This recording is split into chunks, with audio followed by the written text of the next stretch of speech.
నమస్తే, welcome to Sakshi sports. This is Durga. 2024లో ఛాంపియన్గా నిలిచిన భారత జట్టు డిఫెండింగ్ ఛాంపియన్ హోదాలో 2026 టీ20 ప్రపంచ కప్లో అడుగుపెట్టనుంది. ఈ టోర్నీకి శ్రీలంకతో కలిసి భారత్ ఆతిథ్యమిస్తోంది. ఇక ఫిబ్రవరి 7 నుంచి మార్చి 8 వరకు జరిగే ఈ మెగా టోర్నీలో మొత్తం 20 జట్లు పాల్గొంటున్నాయి. గ్రూప్ ఏలో ఉన్న Bharat, America, Namibia, Pakistan, Netherlands జట్లతో తలపడనుంది. స్వదేశంలో టైటిల్ను కాపాడుకోవాలనే పట్టుదలతో ఉన్న భారత జట్టుకు సూర్యకుమార్ యాదవ్ నాయకత్వం వహించనున్నాడు. 17 ఏళ్ల సుదీర్ఘ నిరీక్షణ తర్వాత రోహిత్ శర్మ నాయకత్వంలో భారత్ 2024లో టీ20 ప్రపంచ కప్ సాధించింది.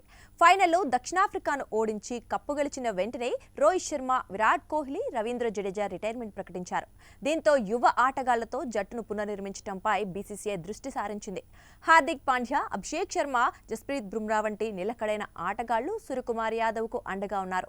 రాబోయే ప్రపంచ కప్ను దృష్టిలో ఉంచుకుని దక్షిణాఫ్రికా, న్యూజిలాండ్ సిరీస్ల కోసం బీసీసీఐ జట్లను సిద్ధం చేస్తోంది.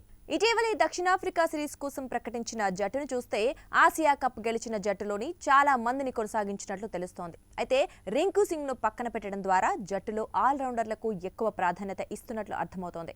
ప్రపంచ కప్ సమయానికి జట్టు ఎంపికలో కొందరు కీలక ఆటగాళ్లు రేసు నుంచి తప్పుకునే అవకాశం ఉంది. టీ20 ప్రపంచ కప్ జట్టు రేసు నుంచి దూరమైనట్లు భావిస్తోన్న 4 ఆటగాళ్లెవరో ఇప్పుడు చూద్దాం. యశస్వి జైస్వాల్, ఈ ఎడమ చేతి వాటం బ్యాటర్, ప్రస్తుతం టెస్ట్ ఫార్మాట్ పైనే ఎక్కువగా దృష్టి పెట్టినట్లు కనిపిస్తోంది. ఇటీవల వన్డేల్లో ఆశించిన స్థాయి ప్రదర్శన చేయలేకపోవడం జైస్వాల్ కు ఇబ్బందిగా మారింది. మరోవైపు అభిషేక్ శర్మ దూకుడుగా ఆడటం, ఓపెనర్ గా శుభ్మన్ గిల్ వైపు మొగ్గు చూపడంతో జైస్వాల్ ప్రాధాన్యత తగ్గింది.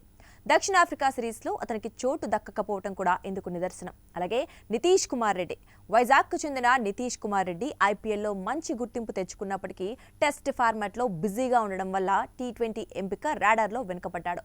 జట్టులో శివం దూబే, హార్దిక్ పాండ్యా వంటి బలమైన పేస్ ఆల్రౌండర్లు ఉండడంతో నితీష్ కు టీ20 ప్రపంచ కప్ జట్టులో చోటు దక్కడం దాదాపు అసాధ్యంగా కనిపిస్తోంది. ఇక మహమ్మద్ సిరాజ్ 2024 టీ20 ప్రపంచ కప్ గెలిచిన జట్టులో సభ్యుడైనప్పటికీ గౌతమ్ గంభీర్ కోచింగ్లో సిరాజ్ పుట్టి ఫార్మాట్కు దూరమయ్యాడు.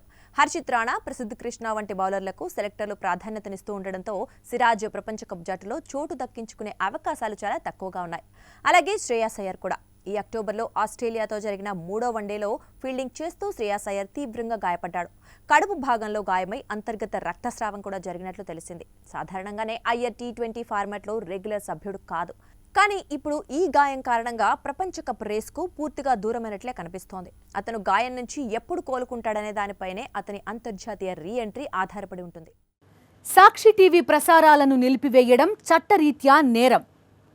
సాక్షి టీవీ ప్రసారాల కోసం మీ స్థానిక కేబుల్ ఆపరేటర్ని వెంటనే సంప్రదించండి.